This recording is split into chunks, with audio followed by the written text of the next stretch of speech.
The human mind likes to have a logical reason for events, and therefore we search for a causal relationship between an event and some precursor.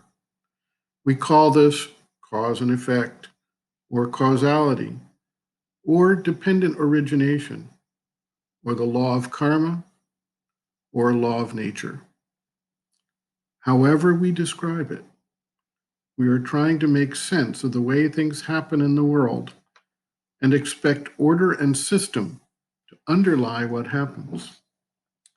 When we cannot explain things because they fall outside our capacity of perception or outside our frame of reference, we rely on God's will, or else we simply abandon our search for meaning and call it random chance. We frequently face situations where we question whether and to what extent the laws as we understand them apply, and what the meaning of any exceptions that fall outside our understanding of these laws is, if any. We also create a conflict between our desire for justice and the question of grace, which applies a different standard than a strict reckoning based on our view of what justice is. In the New Testament, Jesus raised this with his statement about stoning a transgressor from the human moral code of the time, when he said, "Let he who is without sin cast the first stone." Demanding justice sets a standard to be applied to oneself. So he pointed out that we are so busy finding out the mote in another's eye and overlooking the beam in our own eye. Which of us can withstand the scrutiny and pressure of justice as we demand it for others? This opens up then the question of divine grace. Divine grace may be an exception to the law as we understand it, or it may be a deeper view of the law. It may relate to progress in consciousness made by a soul over multiple lifetimes, the fruition of past karmic actions, or it may be that progress was being made within an individual consciousness that was not visible on the surface. And at a certain point in time, the progress opened a new pathway or direction, and thus overcame the justice of the moment with a still higher understanding of the operation of the law.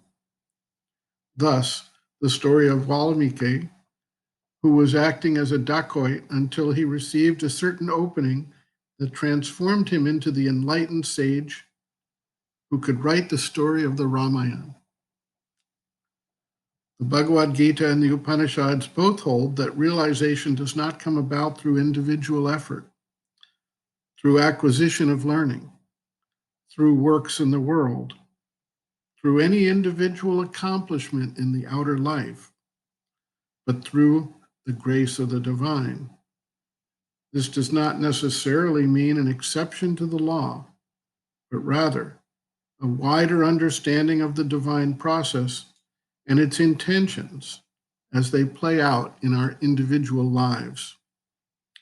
Through devotion, we open ourselves and become receptive to the action of these higher principles, and thus open the door to grace. Sri Aurobindo observes, quote, "For as to this grace, we describe it in that way because we feel in the infinite spirit or self-existence a presence or a being, a consciousness that determines. That is what we speak of as the divine. Not a separate person, but the one being of whom our individual self is a portion or a vessel. But it is not necessary for everybody to regard it that way. Supposing it is the impersonal self of all only. Yet the Upanishad says of this self and its realization, this understanding is not to be gained by reasoning, nor by tapasya, nor by much learning, but whom this self chooses, to him it reveals its own body." Well, that is the same thing as what we call the divine grace. It is an action from above or from within, independent of mental causes which decides its own movement. We can call it the divine grace.